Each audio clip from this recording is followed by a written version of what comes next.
we do take our drinking water for granted, or our water in general. And I know that on a very small degree, because every time we go down to Atlanta, our daughters, none of us, all of Atlanta, or whatever, their water pressure, they turn on the faucet and hardly not standing, come on, through it faster than that. So maybe it's because big city versus small city, but it is something we take for granted, and it has a long, long history that we often don't think about. But John Dillion, the superintendent of the Water and Sewer Department, is here today to explain it and bring us through all. John, welcome.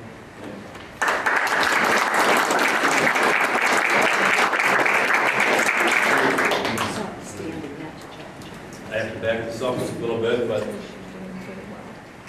good afternoon, everybody. As Bob said, my name is John Dillion. Let's see if this will go back.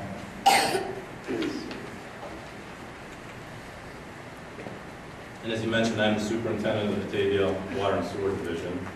It's good to see so many people here today, a lot of friends, family, co-workers. Really appreciate everybody being here today.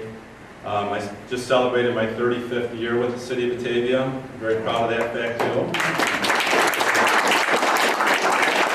It's a great community to work for, and I really enjoyed my time here with the City of Batavia. Batavia's water utility started in 1893. In today's talk, actually, we have enough time in a half hour, 45 minutes, or hour, however long this takes, to get through about 1 year of it. So today's talk is going to really be 1893, the start of it, into 1894. And as Bob mentioned, this was actually a copy of the notice that went out to the society members announcing today's meeting. And I kind of highlighted the first sentence, like Bob said. I think a lot of us today take drinking water for granted, right? Water and sewer services. We all get up in the morning, and when we turn on the tap, we want to brush our teeth, flush the toilet, make a pot of coffee. How many of us really think that the water is not going to be there when that happens? And maybe some of you, I don't mean to presume anything, but maybe some of you don't take it for granted. So when I kind of reread this, I thought there might be some in the audience that didn't grow up with that luxury that we have today with this fresh, abundant supply of water that we're so lucky to have here in our community. This is a picture of a gentleman from Batavia. His name was, and again, I apologize, I'm going to have to look over this way a lot. I'm used to maybe having a laptop here where I can face the crowd more, but this gentleman's name was Edward Burton, and he lived at 236 South Harrison Street in Batavia. And he went down to a city council meeting in 1908. This was 15 years after the water utility had already started. And this is a newspaper article where he addressed the city council, and he says, he had been carrying water for the past 6 years from the neighbors, and on account of the dry weather, their wells had become nearly dry, and he asked that the council extend the water main so that he could make a connection for his residents. Now, some of you may know where Harrison and Morton Street is. This is the corner. He lived at Harrison and Morton, but the water mains had not been extended to his house yet. So I like this article just to kind of set the tone for what we're talking about. This gentleman literally had to bucket the water to his house. And, I'm sure they probably had an outhouse out in the backyard, but some of the people in the neighborhood had wells. But this is the hardship that the early settlers of Batavia, they really had to go through before they had the public water supply. It's just an example. So what's this really about? When I had started this, I had been talking about it for a few years. I found out that it was really stories like Mr. Burton's. It's really about the people, more than the pipes, the hydrants, the valves, all the things that make up the water system. And when I got early on into this project, I found out that over at the Depot Museum, they had pictures like Mr. Burton's of about 500, I think about 500 pictures, isn't there, Carla, of Batavians from 1908, 1909, which I believe his name was Tracy Holbrook. Some of you probably heard of him. He and a friend of his were young teenagers, I think, at the time, were, maybe 20 years old. And they went downtown and they took photos of men. They were all pictures of men, I believe, businessmen mostly, and they would have them pose for still photographs. They'd be standing on the bridge, for instance, or in front of their building of business. And the mayor told me early on, he said, John, if you're going to do this history of the water utility, you may want to stop by the Depot Museum, because a lot of the guys that built the water system, we have pictures of them. So I went over there, and Carla and Chris were able to give me copies of all these Batavians. And you'll see later, as I went through the old newspapers and looked at these city council meeting minutes to see who was actually coming down to the meetings to build the system, I started grabbing pictures of these guys who were actually the council members and the businessmen and other things. And I brought some samples here I'm going to pass out later, but the photos was an excellent resource as I was doing my research. Also, I mentioned I spend most of my Saturday mornings at Batavia Library, and they have all the Batavia Herald newspapers, which actually started in 1893 also. That's the first edition of the Batavia Herald.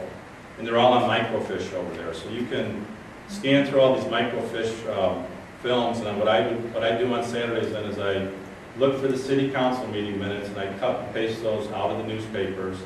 And then I look for the city council meeting minutes that are related to the water supply or sewer system. And then I grab those and I'm starting to format those all into a finished document. Again, which I'll show you an example of later. And then I mentioned the people in museum staff and resources, Chris and Carla. I've been communicating with them for the last 6 months. They've been helping me with some of the research I've been doing to guide me along too. So why this project? It's been something I've been thinking about for a few years actually doing, because I knew that we had a lot of historical resources in Batavia. And like a lot of people in this room, a lot of people just like history things. So what this actually is going to end up being is more like an encyclopedic historical document of Batavia's water utility. And it's going to include the articles, the people, the things that they built early on. And I think it's going to be a nice resource to have for the community when it's completed. I put this quote up here. I never saw the movie The History Boys, but it says, "The best moments in reading are when you can come across something, a thought, a feeling, a way of looking at things which you had thought special in particular to you, and now here it is set down by someone else, a person you have never met, someone even who is long dead, and it's as if a hand has come out and taken yours."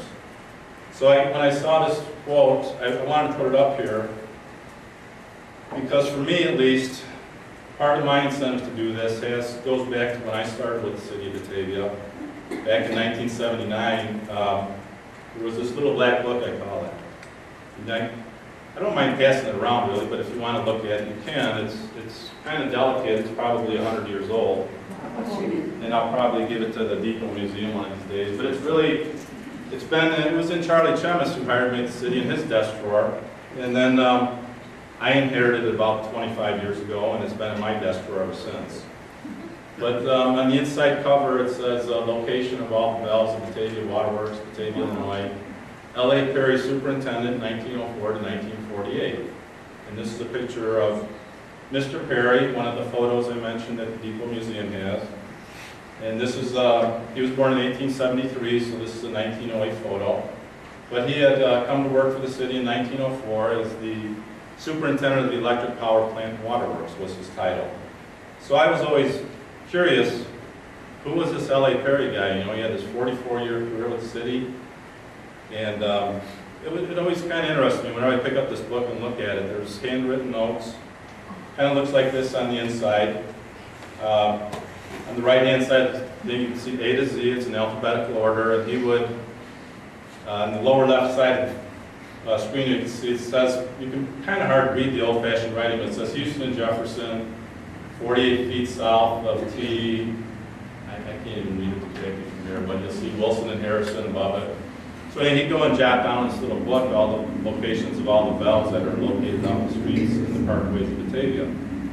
So I always thought it was kind of interesting. There's old notes about, 45 feet northwest of the oak tree, and it has things about the U.S. Wind Engine and Pump Company and the Challenge Company in there where their water valves were located. They had to shut the water off for emergency. So anyway, I've always been kind of interested to learn more about Mr. Perry and who he was exactly.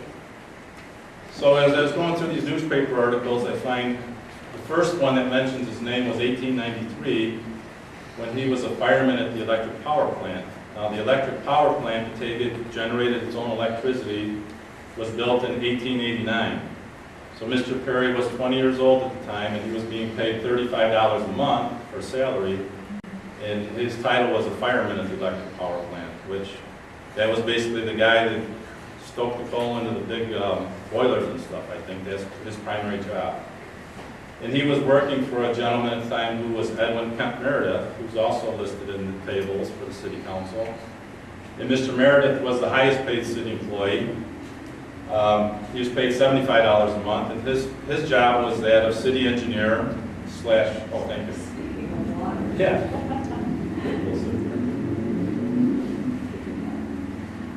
Thank you. He was the city engineer slash public works director. At the time, the public works consisted of a bunch of dirt roads, no sidewalks to speak of, no curbs. The electric power plant was brand new. Mr. Meredith, Edwin Kemp Meredith, there's a couple Edwin Merediths I'm going to talk about, but Edwin Kemp was an electrical guy basically, and he helped build the electric power plant. And then when the water system was developed in 1893, he was still the guy in charge of that too. So L.A. Perry was working for him at the time in 1893. Here's a picture of Edwin Kemp Meredith. He was born in 1860. So when the electric power plant was built, he was like a 30-year-old guy. I think it was generally a young man's industry at the time. Electricity was very new. Certainly the younger guys that were going off to college to learn about electricity at the time were the guys that the cities were hiring them to build these electric power plants. So I don't believe he was a college graduate, but he was described in some of the literature as kind of an inventive genius. He had a few patents that he held for electrical different components that he had designed. And there was also an article I saw in the Historian somebody else had written where he was kind of one of these inventor guys. He built one of the first horseless carriages, they called it then, or first cars. And he and his friend L.A. Perry, the newspaper article said, we're going to go to Chicago with Edwin Kemp's car, and they were going to race it from Chicago to Milwaukee. Well, unfortunately, the car broke down about halfway to Chicago, so he didn't get to race his car. I think they went to the race together, but unfortunately, his car didn't make it.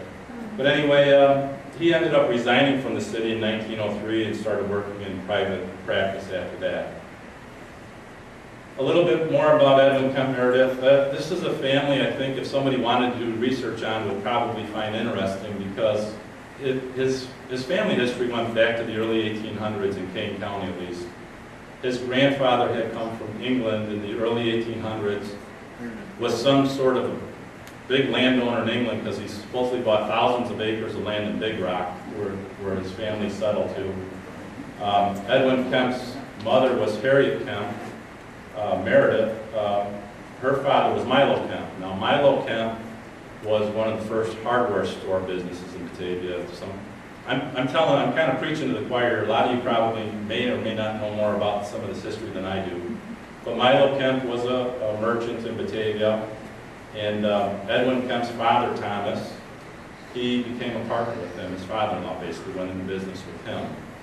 And then when Milo Kemp retired and Thomas took over the business, his brother Edwin came into business with him. Okay, that's the second Edwin. This is like Edwin Sr. So that would have been Edwin Kemp's uncle.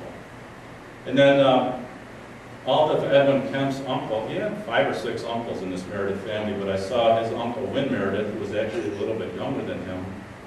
He was a U of I graduate engineer. He actually helped build the Batavia electric power plant too, I think. Then he went off to the West Coast to work on these big hydroelectric plants that were built like from Canada down to California.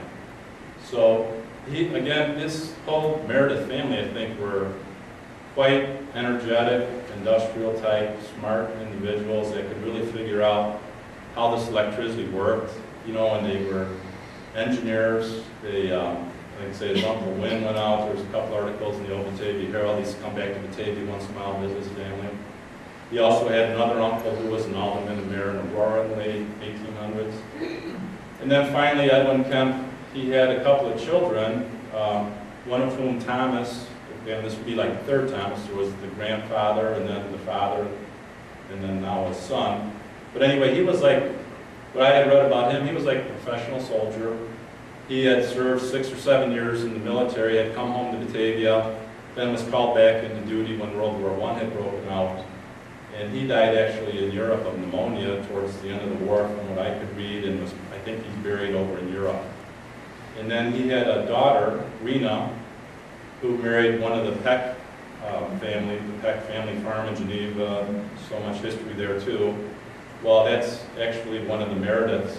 and Peck's got together there. And I had seen a historian article where at the Eastside Cemetery, you'll see the Kemp Meredith gravestones down there that are kind of together. And then, of course, the Peck family in Geneva is kind of all tied together with that. So I mentioned Edward Kemp. He resigned from the city in 1903. The mayor at the time was Thomas Snow. He was also the president of the Challenge Company at the time, and he was, I think, on the Board of Education and other things. So he appointed a gentleman named Albert R. Augustine to be the new superintendent. Well, Mr. Augustine died only a year or so later. He got very sick and passed away. They had an election in the spring. There was a new mayor. Mayor Frank Hooker was elected in early 1904. And he actually then appoints L.A. Perry in 1904 to be the superintendent of the electric power plant waterworks. I had found out later on, after I was doing some research, that Mr. Hooker was actually married to L.A. Perry's mother. Okay? L.A. Perry's father had died in the late 1890s, and Frank Hooker married Mrs. Perry, and then lo and behold, L.A. Perry had left the employment in the city. I think he worked at the Elgin State Hospital and a couple other places for a while.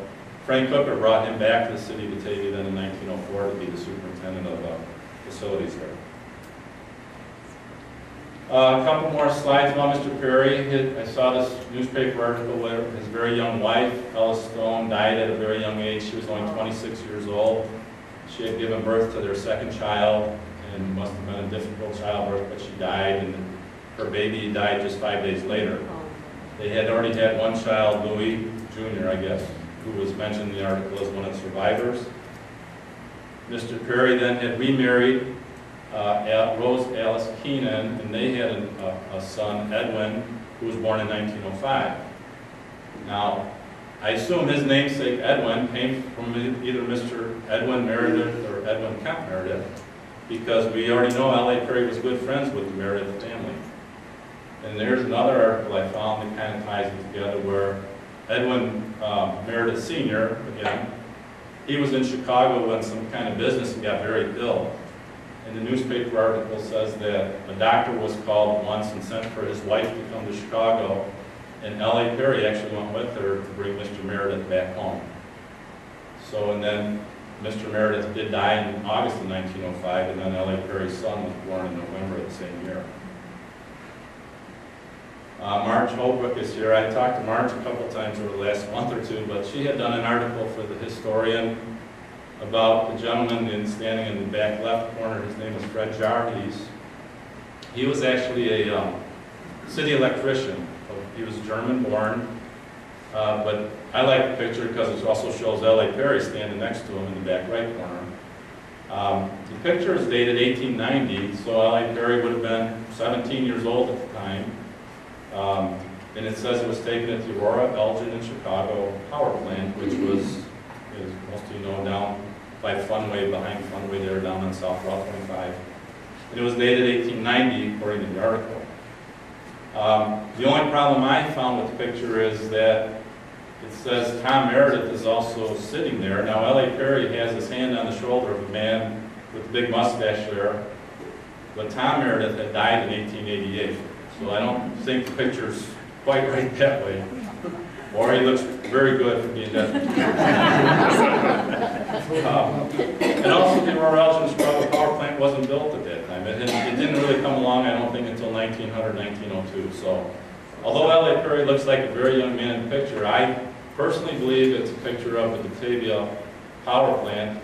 In the back right-hand corner, you see in the background a big breaker on the wall. It's like the Frankenstein movie said, you know, the big power thing where they throw the electricity on and off. And then in the bottom right-hand corner, it's hard to see, but there's like a lever on the wall where they must have adjusted the voltage or something. So it's definitely at a power plant. I don't know why it wouldn't be Batavia's power plant, because Fred Jarhees and Edward Perry were both city employees at the time working at that place. So Marge, we'll have to get down to the basics of that one. Yeah. So anyway, I like the picture though, it's good. And then finally, again, the L.A. Perry connection here. Again, it's something that I personally I was very interested in. I've always looked at this book. I really never knew who he was till I started doing all this research. And this was his obituary from 1953. Again, he had this long career, obviously, with the city of Batavia. He worked till he was 75 years old. I mean, obviously back then, there's no pensions, retirement benefits, unemployment, or anything. People either worked or they didn't. You know, they put food on the table or they were wealthy, but most of the men then, they worked as long as they had to survive, you know. So there's, he had a long career at the city. He was described by John Gustafson as a good city historian. He collected all types of native artifacts and other things. I saw some articles where he donated a lot of old things then to, like, the high school had some sort of a museum. He donated, of all things, can you believe, guns to the high school, I think, museum. This must have been some old Civil War things or something, I'm not sure. But anyway, in the upper right-hand corner, just a little bit from his obituary, he was occasionally a controversial figure in local politics, but he did work from one administration to the next. I mean, a lot of times, guys in his position have the potential to be replaced for political reasons, but, you know, 44 years later, he was still there. Again, he was a master mechanic. He evidently built a lot of models of different railroads. It says automobiles. I read where he was an early automobile enthusiast. And again, he had quite a collection of arrowheads and other Native American things he must have searched out for over 50 years. So that's what I wanted to talk about, a couple of the people that really kind of were instrumental in really the electric power plant and the waterworks system. Two guys, I think. Allie Perry, for sure, you know, the first, you know, he's there for 40, 50 years, of the first 60 years that it was in existence. So let's talk a little bit about 1893 when this all started, what was going on. There was, from what I can read, there was pretty heavy economic depression in the United States at the time. There was high unemployment throughout our country since after the Civil War. Batavia, I think, had a pretty good employment base because we had all the factories, the windmill factories, the Newton Wagon Works was here, there was the Van Norwicks were coming to town with, I think they had the paper bag factory going in the 1890s. So there was definitely a lot of work here, and because of that, we had a lot of immigrants come to Batavia. It's good that they could find work when you have all these workmen, though. The wages tend to be depressed. Most of the guys then were working for $1 a day, and they worked 10-hour days, 6 days a week. So because there was work, like I said, there was a lot of people coming, but generally there was just a lot of depression going on in our country. Electricity, we talked a lot about, was very limited use at the time. People were coming down to city council meetings applying for electrical service if they could afford it.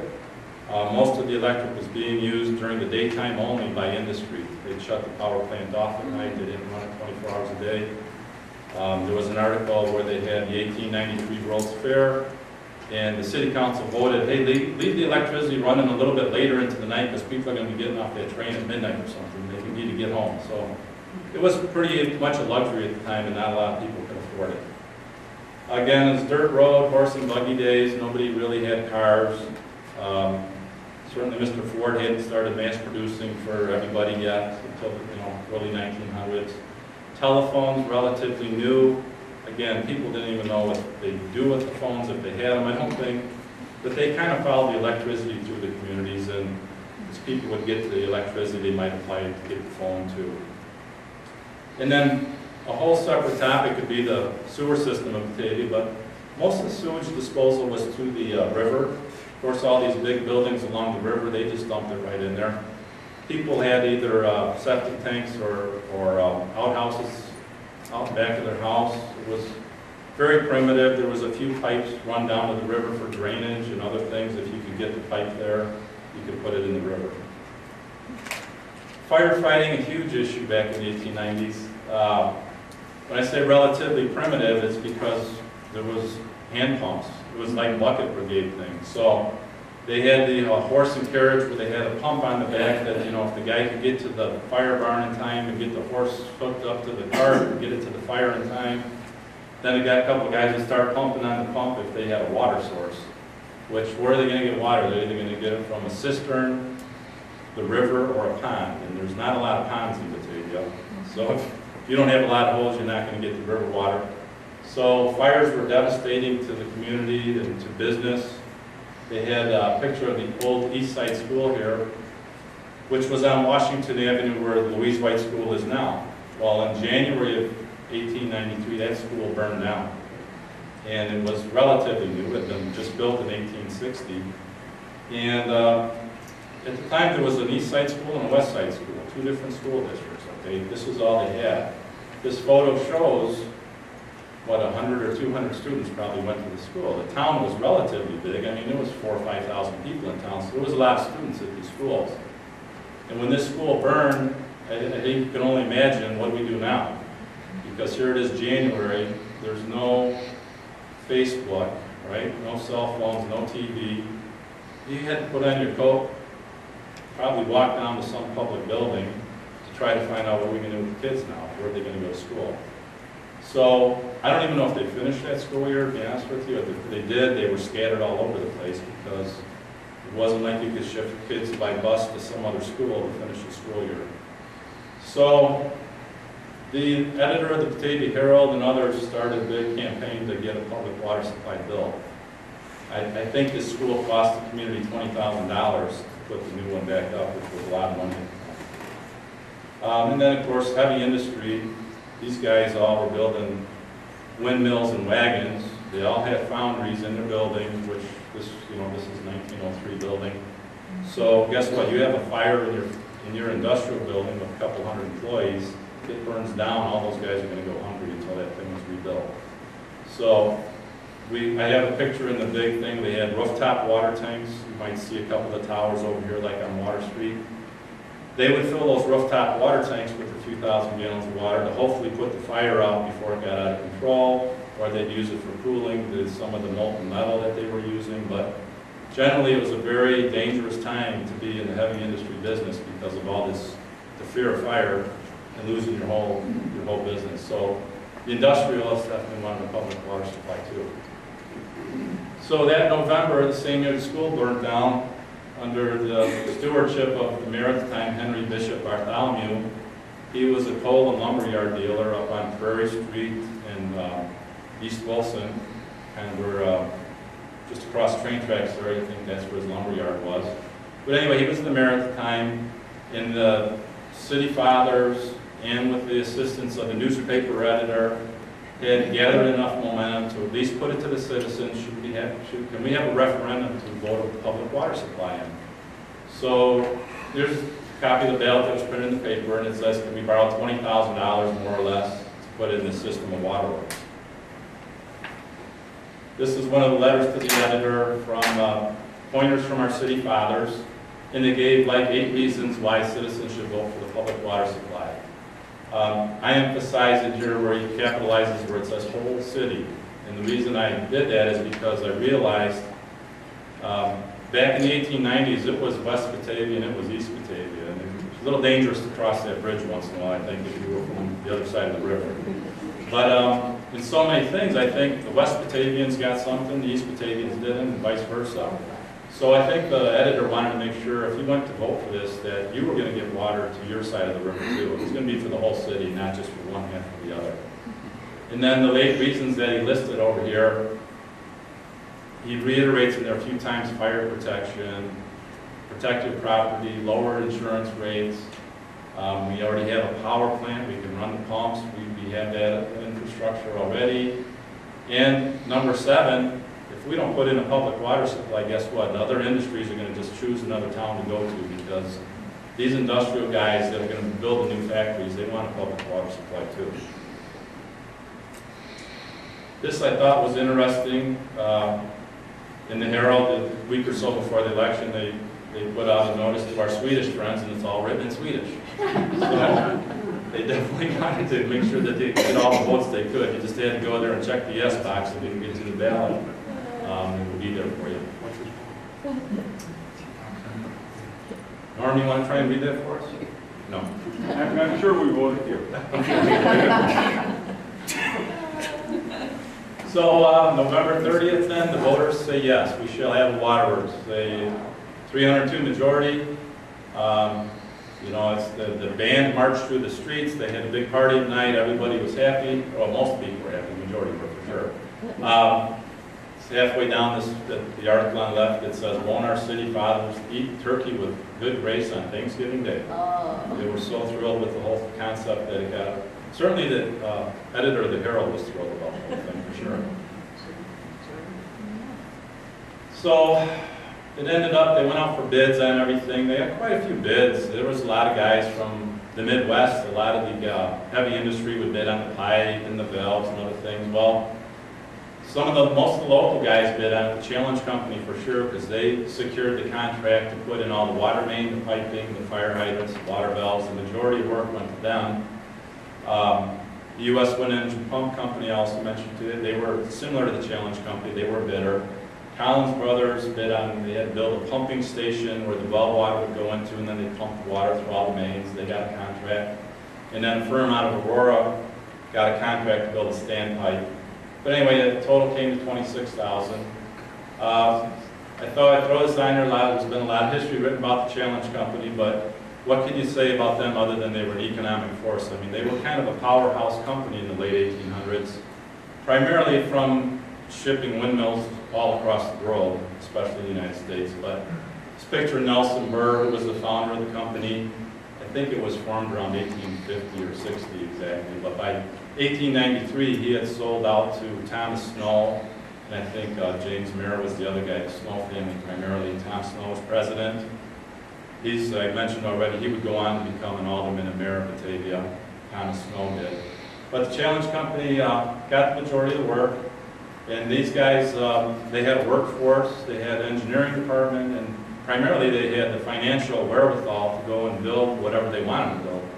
So they would travel not only in the Midwest, but they got to the western states and other places. They would bid on whatever, like say projects like these, if they thought they could make money at it, they were definitely diversified. Did the referendum cover the whole amount? They had to sell some more bonds to cover the rest of it, yeah. I think they did at least 5,000 more. They didn't have a lot of money in the bank in those days. I think they may have had like $1,000 or something reserved. Yes?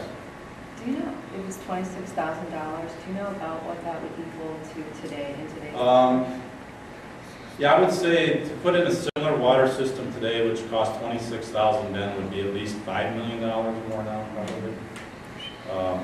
I think the initial system was like 5 miles of water main. Now, a lot of this went in downtown where we have a lot of bedrock, so it was difficult to install the pipes. But generally, in today's dollars, you figure about $1 million for 1 mile of water main to hire guys to come in and put that in.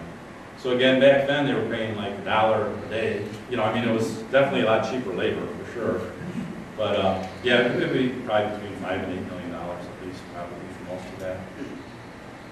And then, again, the U.S. Wind Engine and Pump Company was not one of the original contractors, but they did put in quite a bit of the original water system too in the following 5, 10, 15, 20 years. They put in just as much as the Challenge Company probably. And similar to the Challenge Company, they were diversified. They put in other water systems too. I thought this article was interesting. I thought I'd share. I mentioned the 1893 World's Fair. Well, this gentleman, Henry Wade, came down to the City Council in June of 1894 and said he had the U.S. Wind Engine Pump Company had 400 feet of water main on hand. They didn't have anything to do with it. But 400 feet would get you about 1 block of water main. And he said he would be willing to donate it to the city to use as part of the city water system. All the city had to do was put it in the ground between First Street and Wilson Street. Now, the U.S. Wind Engine and Pump Company was on Water Street, and that first block was where the main buildings were. And he said they had used it at the World's Fair for one of their exhibits. These guys, Challenge Company, they had already gone to the World's Fair, and I'm sure they set up a big, elaborate display with their pumps and their windmills and other things. So 8-inch pipe was pretty substantial size. I mean, even today, that's the same size pipe we put in. I thought it was interesting because the pipe probably wasn't the big cost factor, but that's solid bedrock over on Water Street between First Street and Wilson, so I'm sure the labor to get that pipe installed was a good deal for these guys in the long run. They got to hook onto it then for their own use, especially for firefighting. Here's a picture of Cornelius Collins. Again, he was part of the Collins Brothers Construction Company. His father, Daniel Collins, was a quarryman in Batavia. They actually had the quarry, which was just across the depot pond over here on the north side, the north side of Route 31 down to the river. So he was a quarryman. They also would build things, obviously, construction guys. They got the contract for the pumping station, which was back behind the old City Hall building at the bottom of 1st Street. And I saw this little news article that said, moved by Pratt and seconded by Butcher, that the building committee be instructed to replace the glass in the windows broken by blasting and charge the same to the Collins Brothers account. So, although these guys were really good at that technique of blasting bedrock and getting it out of the ground, certainly it had to be so disruptive. I mean, I can't imagine this whole downtown being dynamited every day so they could put these water and sewer lines in, but that's the way life was then. I think it was a real benefit to the community for sure to have all these quarrymen in town, because these guys were experts in moving limestone, which is exactly what we needed in this town or all along the Fox River to be able to install these pipes sometimes, especially the sewers 10 to 15 feet below the ground. It was labor intensive and would just go on for days and days and days trying to do all that.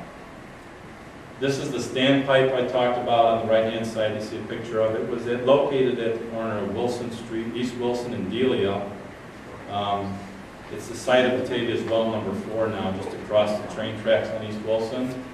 The standpipe was 100 feet tall and it held about 100,000 gallons of water.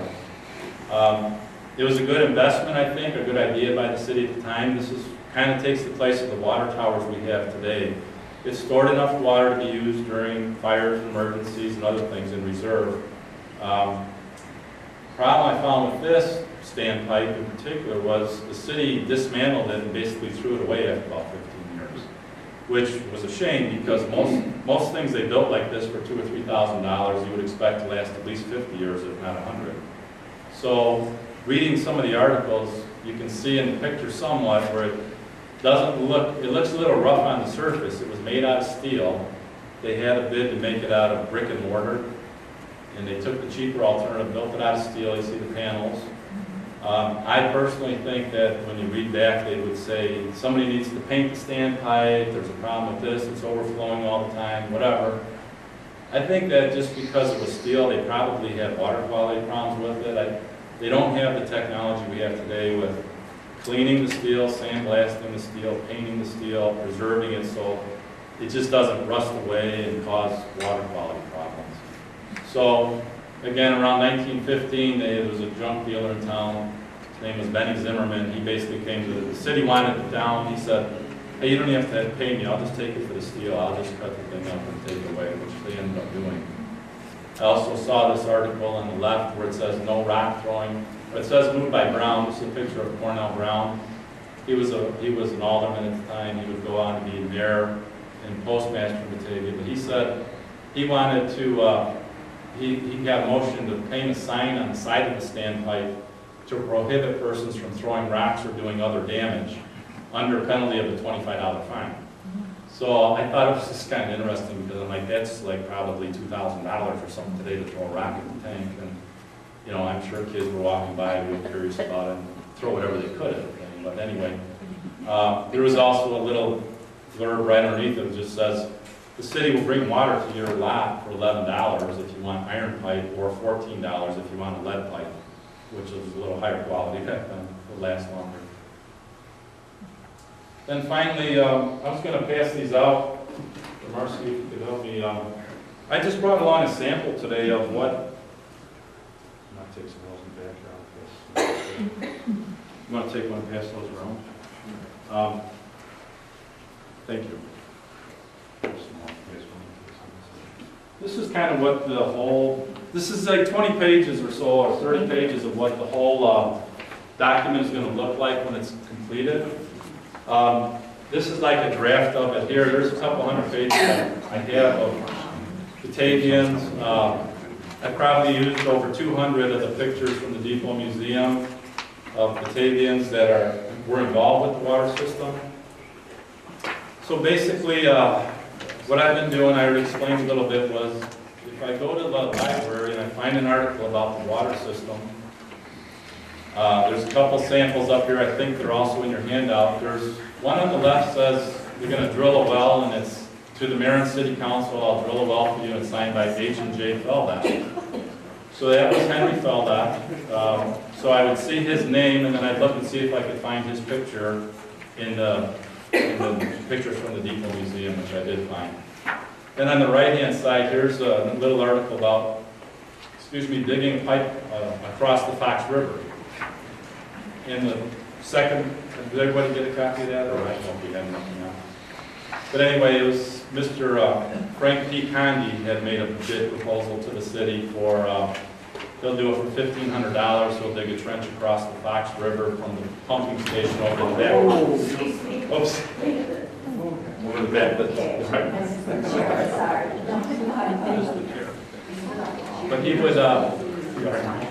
he would dig the trench across the river, to the back of the town building. So anyway, then what I would do then is find these guys' pictures, okay, put them in the document along with the newspaper article, and then Chris and Carla, along with Bill Wood and Marilyn Robinson and other of our city historians, had already done research on these guys. So you have a little biography of who Frank Condi was and who Henry Feldat was.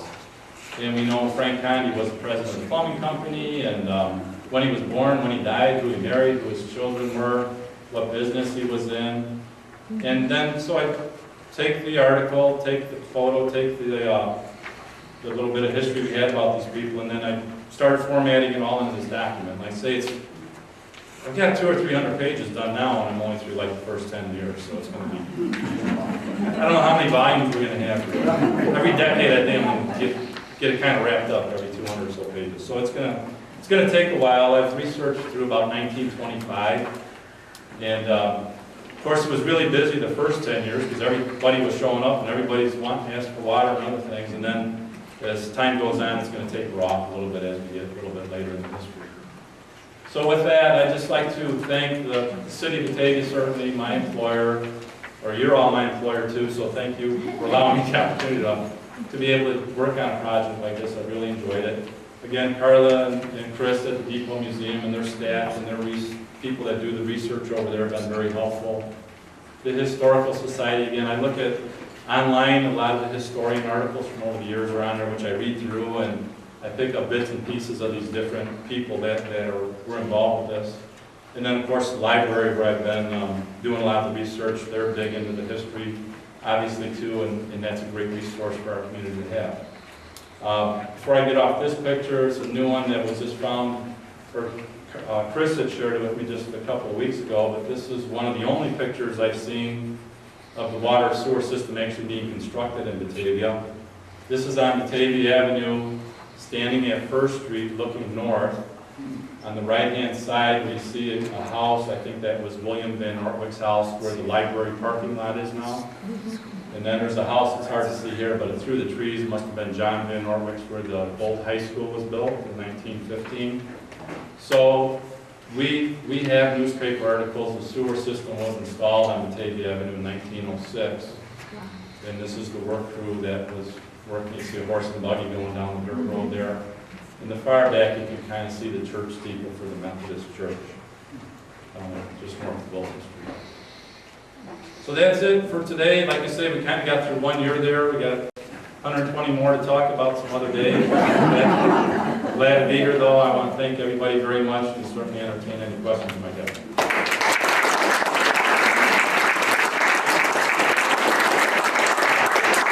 One of the slides, John, said that Allie Perry knew where all the water pipes and everything were done. Can we say the same about you?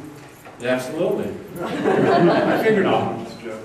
No, unfortunately, we record them all a little differently nowadays. And Jason McCanner's in the back there. You can just ask Jason, he works for the water department. Okay, but we got a pretty good handle on it. Yes, sir. That was a great history lesson, and I congratulate you on a terrific research. Thank you. It's been a lot of fun. Put all that together. Yeah. Wonderful. Yeah, like I say, I'm more than welcome to take a look at this also. It's just more of what I handed out. I mean, it's just a few pages out of here, really, but it's work in progress. It's still a draft copy. I guess my goal is to someday have this done so that the museum or the library can have it on the shelf.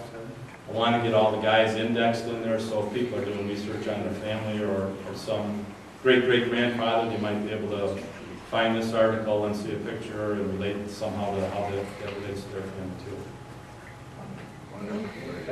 Right in the back? John, could you tell us something about the materials that were used in the initial system? Was it cast iron? How big was it? What pressures? Yeah, it was cast iron. I think that this was pretty, late 1800s was, I think, the advent of the cast iron pipe for water systems. It was something that was relatively new. One of the big reasons the city council gave, it said iron pipe is cheaper than ever. And my theory is that after the Civil War, there was a lot of foundries, probably during the Civil War, basically, for lack of a better thing, probably making cannons, right? I mean, somebody was making these things. The foundries were popping up around our country. So after the Civil War, these guys needed to reinvent themselves a little bit, right? They didn't need all this armament. So I think those same people that probably made the cannons started figuring out, hey, we can make pipe.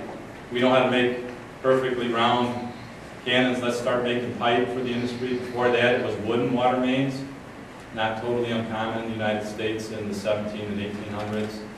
But somewhere in the late 1800s where the industry shifted over to cast iron, and that's what we still have a lot of the original 5 miles of cast iron water mains still in service in our town, as a matter of fact, and they're, for all practical purposes, in just as good a condition as they were when they were laid. They're very thick iron. Of course, they were all hand laid by skilled, tradesmen, so they were carefully put in the ground. They get the inside. The worst thing that happens is get what we call like tubercules, or whatever you want to call them, just iron buildup on some of them, but generally not too bad in most cases, and they're still in service today. I mentioned the house service is done with either galvanized iron pipe, most of which would last at the most 50 years before they would just basically deteriorate, rot away underneath the ground. The lead pipes that they put into homes, there's still a lot of those originals in service. Also, you dig those up and they're just as good as the day they were put in. They're almost like new. Of course, nowadays we use copper pipes. Lead has been outlawed some years ago for new construction. But the old pipes that are still in the ground are still in service. Pressures, not really that much different than today, Frank. A little lesser for sure, because now we use pumps to push the water into these water towers, which are elevated tanks. So we need more pressure to push it up that high. But generally, I would assume they carried about what we call 50 pounds per square inch of pressure. Now we can get up to 75, 85 pounds per square inch. So I'm sure it was a lot more of a challenge to operate the system then, though, because they didn't have the modern technology that we have today to make us aware when one of the pumps might fail or something else. Back then, I'm sure they just ran out of water. Somebody had to figure out why. Or run down to the station and see why the pump was working. So, in that regard, most of the stuff is still generally the same. I mean, we've evolved into a little bit different kind. We still use iron pipe in today's water mains, and in some cases we use PVC pipe actually for water mains now too, plastic pipe. I do remember my dad mentioning Al Perry last. He did? Yeah. I'd be back in the 40s, but I see now. Yeah. I had, if I have any regrets, it's I didn't start on this sooner. I used to talk to the guys who, when I started the city, a lot of the guys that worked there then were the World War II veterans, and maybe even a little older than that. And guys like Fred and George Schrader. I know George started with the city in the early 1940s and worked with Al Perry.